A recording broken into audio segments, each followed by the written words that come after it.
జగిత్యాలలో ఈఎస్ఐ ఆసుపత్రి ఏర్పాటుతో బీడీ కార్మికులకు మేలు జరుగుతుందని, ఆసుపత్రి ఏర్పాటుకు కృషి చేస్తానని నిజామాబాద్ కాంగ్రెస్ పార్టీ ఎంపీ అభ్యర్థి ఎమ్మెల్సీ జీవన్ రెడ్డి అన్నారు.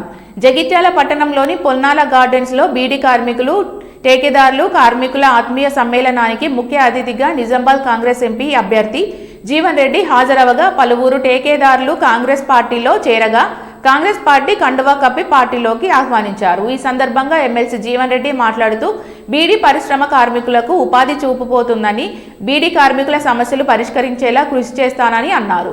రోజంతా కార్మికులకు కష్టపడినా గిట్టుబాటు కావడం లేదని, 2014కు పూర్వం పీఎఫ్ బీడీ కార్మికులకు ఉన్నవారికి మాత్రమే ఇస్తున్నారని అన్నారు. తెలంగాణ రాష్ట్రం వచ్చిన తర్వాత 2014 తర్వాత పీఎఫ్ రావడం లేదని, ఆంక్షలు లేకుండా కటాఫ్ తేదీ తొలగించి బీడీ కార్మికులకు అందరికీ పెన్షన్ ఇప్పించే బాధ్యత నాది అని హామీ ఇచ్చారు. రాబోయే జూన్లో బీడీ కార్మికులకు అందరికీ పెన్షన్ అందిస్తామని, కమిషన్ ఏజెంట్ల పేరు మీద వేతనం జమ చేసేలా కృషి చేస్తామన్నారు.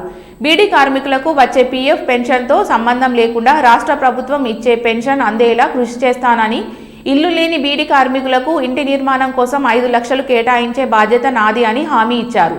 జగిత్యాలలో ఈపీఎఫ్ కార్యాలయం ఏర్పాటు చేస్తామని, స్థానికంగా ఉపాధి కరువై కుటుంబాన్ని వదిలి గల్ఫ్ బాట పడుతున్నారని, మీ సమస్యలు నా సమస్యలుగా భావించి గల్ఫ్ కార్మిక సంక్షేమ బోర్డు ఏర్పాటు చేయించి అండగా నిలుస్తానని జీవన్ రెడ్డి హామీ ఇచ్చారు.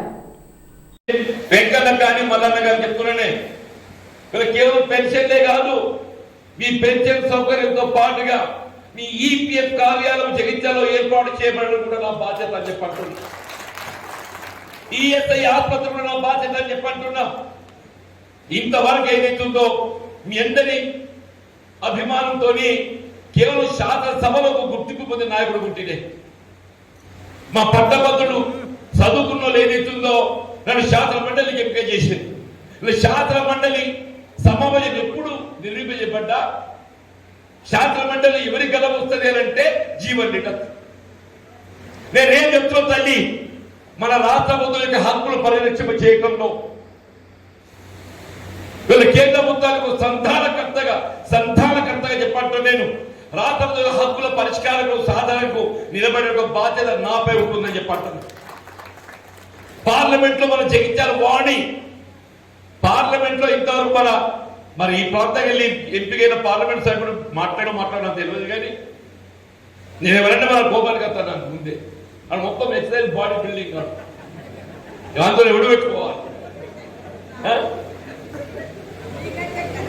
ఓ కాదు తల్లి, మాట్లాడడం ఎంతైనా మాట్లాడతా, కాదవ్వ మాట్లాడడం ఎంతైనా మాట్లాడతా, సందర్భానుగుణంగా దాని సబ్జెక్ట్ బట్టి మాట్లాడతా. బాడీ బిల్డర్ అంతా కొట్లాడు రాదు అని అబ్బకూడదు, కానీ దండం పెట్టరా చెప్పండి. రేపు పార్లమెంట్ లో బరాబర్ చెప్తున్నా